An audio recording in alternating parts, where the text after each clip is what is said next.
Hi යාළුවනේ. ඔන්න අදත් අපි ඔයාලට පොඩි ලොග් එකක් ගේන්න තමයි ලෑස්ති වෙන්නේ. අද අපි ට්‍රිප් එකක් යනවා. මේ යන්නේ ඔයාලා ගොඩාක්ම ආස අපේ ලංකාවේ තියෙන ලොකු පූජනීය ස්ථානයක් බලන්න. ඉතින් බලන්න අපි අද කොහෙද යන්නේ කියලා. අපි මේ උතුරුමැද පළාතේ ඉඳලා අද යන්නේ රටේ එහා කෙළවරට නැත්තම් දකුණු පළාතට.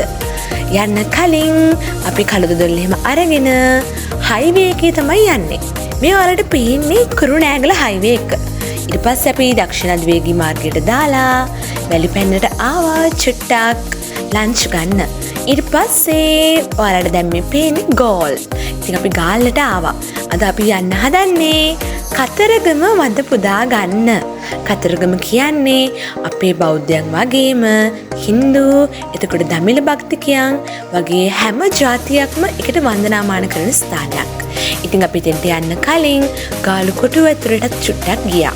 ඉතින් ගාලුකොටුව ඇතුලේ ගොඩාක් දේශීය එතකොට විදේශීය සංචාරකයෝ ගොඩක් හිටියා. ඒ වගේම සමුද්‍ර කෞතුකාගාරය, එතකොට දිසා අධිකරණය, එතකොට පොඩි ලස්සන කඩවල්, ඒ වගේම ගොඩාක් සෙනඟ අද හිටියා. මොකද අද අප්‍රේල් 18 වෙනිදා. ඒ කියන්නේ අද මහා සිකුරාදා දවස. එතකොට ගොඩාක් පබ්ලික් හොලිඩේ ඉන්න සෙනඟ. මේ පේනවනට පිඹුරෙක් දාගෙන ඉන්න මාමා කෙනෙක්. ඉතින් ඔයාලට පුළුවන් පිඹුරව කරේ දාගෙන ෆොටෝස් ගන්නත්. ඉතින් අපි ගාලු ප්‍රතිපාගාරය එහෙම බලලා ගාලු කොටුවට නම් බැස්සේ නැහැ. මොකද අපිට ටයිම් එකක් වැඩි නැති හින්දා. ඉතින් කොටුවේ ලස්සන අපි වාහනේ ඉඳන්ම බැලුවා.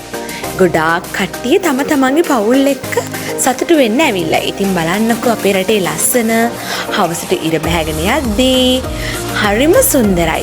ඉතින් මේ බීච් වීව් එක ඔයාලා අත්විඳින්න ඕන දෙයක්. ඉතින් කවුද බලමු අපි ගාල්ලේ ඉන්න අය කමෙන්ට් එකක් දාගෙන යන්.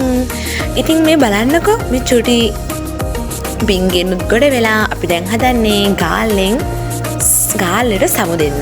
ඉතින් අපි ආයෙත් හයිවේ එකට දාලා මත්තලින් එළියට ආවා. ඉතින් අපි මේ කෙලින්ම යන්න හදන්නේ කතරගමට. ඉතින් ඔන්න අපි ආවා අපේ රෙස්ට් එකට. ජයසිංහ රෙස්ට්. ඉන්න එකට තමයි අපි ආවේ. ඉතින් ඊට කලින් අපි කතරගම දේවාලයට යන්න කලින් චුට්ටක් නාගත්තා. නාලා කරලා පිරිසිදු වෙලා තමයි දේවාලයට යන්න හදන්නේ. ඉතින් අපි මේ පොඩ්ඩක් පූල් එක එන්ජොයි කළා.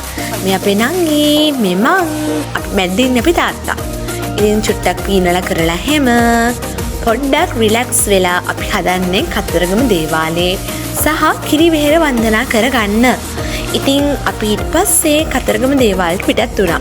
මේ ට්‍රිප් එක ගොඩාක් අපිට විශේෂයි. මොකද අපි තුන්දෙනාගෙම පළවෙනි කතරගම ගමන. අපි මීට කලින් කතරගම ගිහිල්ලාම නැහැ. අපේ අම්මයි තාත්තයි විතරයි කතරගම ගිහිල්ලා තියෙන්නේ. ඉතින් අපි කතරගම දේවාලයට මුලින්ම ගියා. කතරගම දෙවි හාමුදුරුවන්ගේ ආශිර්වාදයම අරගෙන මේ බලන්නකෝ මෙතෙන්ට එන භක්තිකයන්ගේ තියෙන භක්තිමත් භාවය. ඉතින් මේ චුටි අලි පැංචගේ යටින් යන්න ඕනටත් යන්න පුළුවන්. මේ මලෙට චුටි හරක් පැංචකුත් හම්බුණා. ඉතින් අපි මේ කිරිවෙහෙරට යන පාර දිගේ මල් විකුණන නංගි කෙනෙක්ගෙන් මලුත් අරගෙන දැන් හදන්නේ කිරිවෙහෙර වන්දනාමාන කරන්න. කිරිවෙහෙර වන්දනාමාන කරලා ඒ වටේ තියෙන දේවාල වලටත් වන්දනා කරලා අපි ගියා ඝන දේවාලයට. ඉතින් ඝන දේවාලයෙන් පස්සේ අපි හදන්නේ කතරගම තියෙන මැණික් ගඟ පැත්තට යන්න. ඊට කලින් මේ බලන්නකෝ මේ නඩේ. බලන්නකෝ යාලා කාවඩි අරගෙන ඒ වගේම ත්‍රිශූල අරගෙන යාලා බාරයක් ඔප්පු කරන්න ඇවිත්. ඉතින් දැන් මේ වගේ මේ වෙලාවෙදී රෑ 10 මාරට විතර ඇති. මේ බලන්නකෝ මැණික් ගඟ. මේ දවස්වල මැණික් ගඟේ වතුර මට්ටම ගොඩාක් වැඩි. ඒ කියන්නේ මේ දවස්වල ගොඩාක් වැස්ස හින්දා මැණික් ගඟ ගොඩාක් පිරීලා තමයි තියෙන්නේ. ඉතින් මැණික් ගඟ බලන්නකෝ හරියම ලස්සනට මේ තොටුපළවල් හදලා තියෙනවා.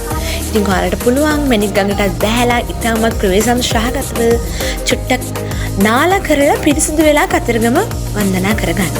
ඉතින් මේ වටේ තියෙන කඩවලට එමත් ගොඩ වෙලා අපි හදන්නේ අපේ කතරගම ෆස්ට් ඩේ එක නිමා කරන්න. ඉතින් අපි බලමු හෙට ලොග් එකේ මොකද වෙන්නේ. හෙට මොකද අපි කතරගම කරන්නේ. බයි.